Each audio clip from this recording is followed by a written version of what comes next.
Hi, this is Ben Hovey, and I'd like to guide you through some of the basics of Ableton Live 9. When you first open up the program, you'll see a screen that looks similar to this that is divided into three different sections. On the left-hand side is our browser, where we can access any sound from the Ableton library, drum racks, Ableton instruments, Ableton audio effects that will alter the sound in some way, Ableton MIDI effects that will alter the MIDI data in some way, Max for Live devices, any VST or audio unit plugin that you might have installed, any Ableton clip, which could be MIDI or audio, any sample from any of your places or the Ableton library. Samples are strictly audio.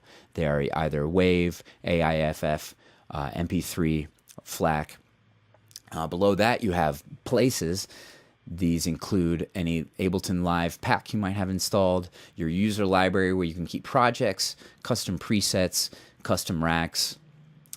Then you have your current assets of your project, your current project, and then any custom folders that you designate, which you can add any folders very simply by just selecting Add Folder. The benefit to having it here is Ableton will index that so it can access it, search it, and play back those files instantly. The top right is our main work area. We have two different views we can work in, Session and Arrangement. We get to those two different views via these two top buttons of horizontal lines or vertical lines, or by hitting Tab on the keyboard. Arrangement is our more traditional view that if you're coming from GarageBand or Logic, this view will be much more familiar to you because you have a traditional timeline and anything you record will go on that timeline. But what makes Live stand apart from other DAWs is the session view. And this is great for when you're composing or coming up with ideas on the fly. You can rearrange different parts. You can only have one clip playing on that track at once, but you can switch back and forth between them at any time. So you can arrange things on the fly. Right below our clip launch slots is our mixer section right here. We can hide or show individual sections based on these buttons on the bottom right. The top section being our input and output, which sets the input and output for the track. Right now we're using an audio track, which my voice is coming into, set to external in via this chooser menu, coming right into my audio interface, into input 9, which is the microphone input on the front panel. By default, this is going to the master output, which would go to the master channel, but if I wanted, I could send it to another track, either sends only or possibly some other external output. Below that, I have my send section. This sends the signal to a return effect track, which I have here. I can hide or show those via these buttons. By default, I always, in my template set, have a reverb set to my A return and a delay set to my B return. So when I turn up the knob, you'll hear reverb on A and delay on B.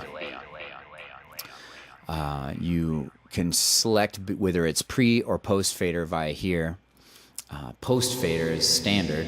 When I have post fader selected and I turn down the volume, my voice gets softer and the effect gets softer. But if I have it on pre fader, I'll turn up the knob and turn the volume down, and you just hear the reverb. That can be useful in a lot of ways if you just want to hear the effect. Below that is the actual mixer section. I'll hide everything else, so we're just focused on that. We have our volume control. If you just select it and you hit the delete key, you can center all these or default them, 0 dB on the fader or right in the center for the pan control, left, right, and then hit delete. You'll be right back in the middle.